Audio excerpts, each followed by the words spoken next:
Though I have a wealth of experience with these spiritual cultures, I don't post many videos here because I know it's unlikely I'll improve upon the wisdom of the masters I've learned from. So instead of trying to come up with new and improved ideas, I decided to try posting a commentary on one of these masters. Rudolf Steiner is one of these. I couldn't be more impressed with his 1910 book, How to Know Higher Worlds, which I recently downloaded to Kindle for a couple dollars. Not that I necessarily agree with everything in it, but it has insights that still wowed me, despite the fact that I've been reading spirituality books for a very long time. I think this book could alternately be titled less colorfully as What Are the Differences Between Awakened and Unawakened States of Mind.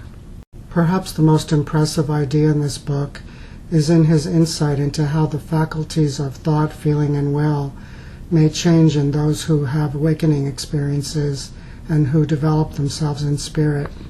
Steiner points out that in realizing one's essential identity as a soul or spirit, one becomes more able to relate to the mind faculties of thought, feeling, and will more objectively than before awakening and before spiritual development. Prior to awakening in spirit, a person is more automatically controlled by thought and feeling responses than in control of them. Becoming able to relate to these faculties of mind more objectively results in being able to willfully harness processes of thinking and emotional feeling. Ordinarily, people are relatively helpless before these processes and before their thought and feeling responses to external stimuli in their environments. Spiritual development results in being able to relatively distance oneself both from external stimuli and from one's responses to them. So more rational willpower over these processes naturally comes with development in spirit. In turn, abilities to make existential choices become more developed relative to most people who are more whipped around by the winds of external circumstance and by their own responses to external stimuli. This reminds me of the parables of the chariot, both in the Bhagavad Gita and in Plato's Phaedrus. In the Gita, once one realizes one's identity with the charioteer, who symbolizes the soul or Atman, one gains greater control over the wild horses of the mind and senses that pull the chariot of the body through the world of everyday life. In Plato's version, the horses rather symbolize the good and bad steeds of the mind, the good steeds representing reason and the bad steeds representing uncontrolled passions. In Plato's version, once one realizes one's identification with the logos or nu of universal reason, the good steeds of the mind can overpower the bad steeds and can wisely take over the decisions and actions of everyday life. Though Steiner presents this insight only in Chapter 10 of this 12-chapter book, it sheds light on his perspective expressed in the earlier chapters. Thinking of this insight, I'm reminded of the demeanor of many who have had life-changing experiences of cosmic consciousness, who thereafter may appear to others as at times strangely removed from the everyday world.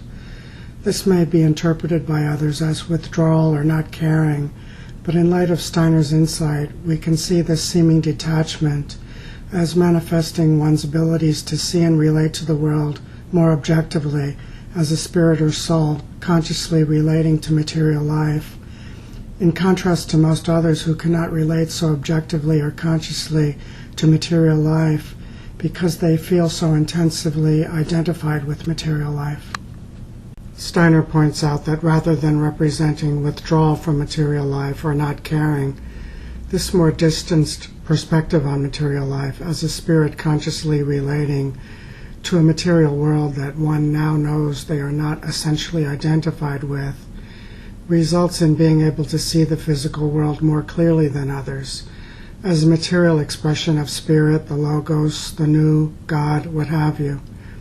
This also brings to mind Emanuel Swedenborg's concept of correspondences, which describes how all material phenomena express spiritual realities.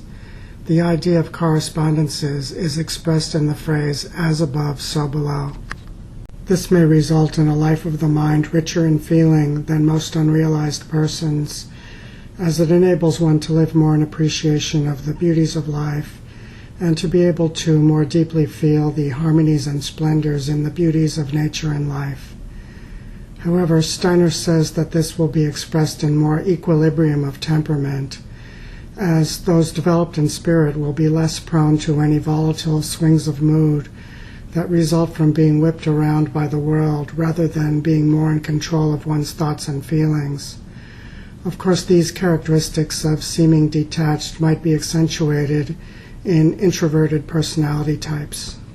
Steiner points out that the realized may be more rational than others because they may tend to have their feelings and thoughts less whipped around by emotions which are more rooted in the body than in the spirit. This greater rationality is more aligned with the logos or nous, which is reason or cosmos in itself. Reason often gets a bad rap in the spiritual cultures because reason is sometimes falsely conflated with the rationalization and disenchantment of life, or the routinization of conventional life and the subordination of conventional life to utilitarian imperatives, which leads at times to more materially calculating and less feeling approaches to life. But this conflation forgets that until the modern period, idealist and mystical thought, as in Platonism and Neoplatonism, recognized reason as a metaphysical concept. For these philosophies, reason is identified with the nous or logos or spirit in itself. In aligning oneself with nous, spiritual feeling only becomes deeper, as it's more based in the divine cosmos than in the world and the body. Steiner shows that he's familiar with this older idealist concept of reason. So to finish my commentary, I'll briefly outline some of the other main points of the book. Steiner also emphasizes that an astral initiation experience, sometimes called by others an experience of cosmic consciousness, can only be known by personal experience. Attempts to describe it in words will probably have little meaning for those who have not had any such mystical experience. This kind of mystical experience will probably only arrive to those qualified to receive it, sometimes for mysterious reasons not even known to the experiencer. To be qualified for such experience, a person would probably have to have a venerative attitude of deep respect for spiritual truth and knowledge. Steiner points out that this should not be confused with a veneration of persons. As he says, quote, "It must be emphasized that higher knowledge is not concerned with the veneration of persons, but the veneration of truth and knowledge," unquote. Once the mystical experience is obtained, Steiner asserts that one should not assume that development has reached any point of ending at all, but this should be considered a beginning point or cosmic initiation that one needs to energetically and with determination build upon to develop one's spiritual potentials. To do this, it helps to have a venerative attitude toward material nature, which one can now have knowing the truth of the phrase, "as above, so below," and of knowing natural microcosms as expressions of spiritual macrocosms. Steiner points out that an attitude of contempt for nature is withering to the soul, whereas a venerative attitude toward life helps one's spiritual qualities blossom. Eventually, as a spiritual attitude becomes habitual, it will become ever more natural. Instead of being identified with relative phenomena and the body, one becomes ever more naturally identified with soul, and one's spiritual qualities in turn become ever more natural and effortless.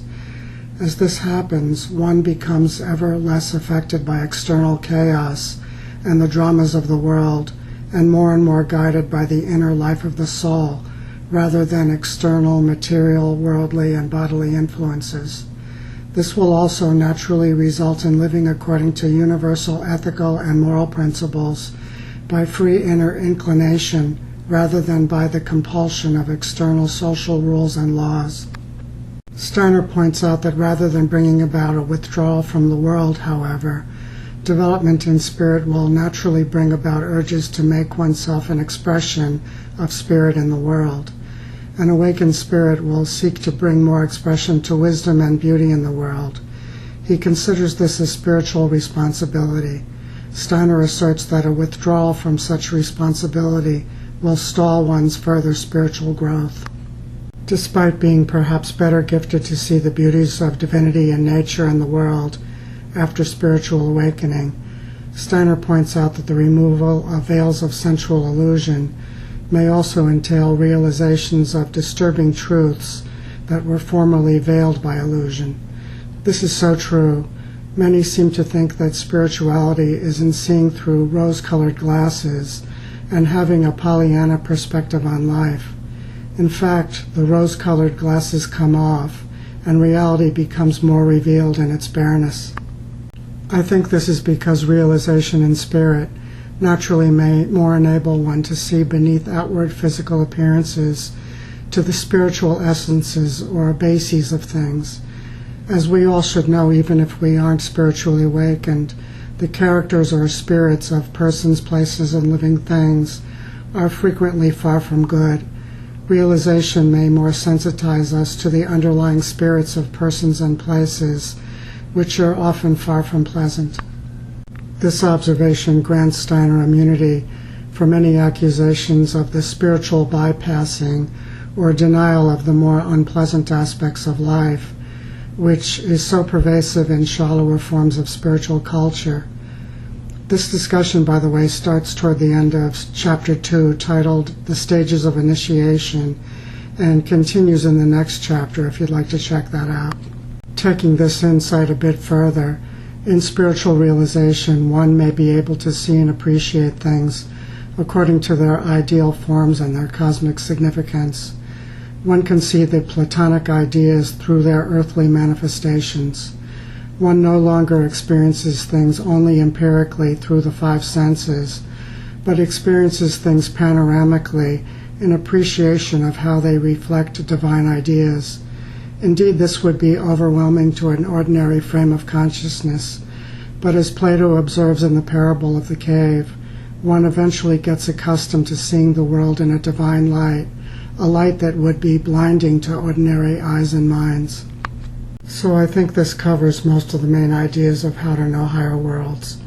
The book further discusses other things like how aligning oneself with Logos manifests in the subtle body and in one's cognitions and behaviors, and how this tends to lead to becoming more naturally ethical and living in accord with divine law.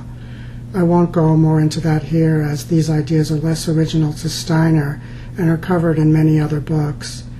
How to Know Higher Worlds is definitely worth reading and highly recommended if you're into reading spiritual literature.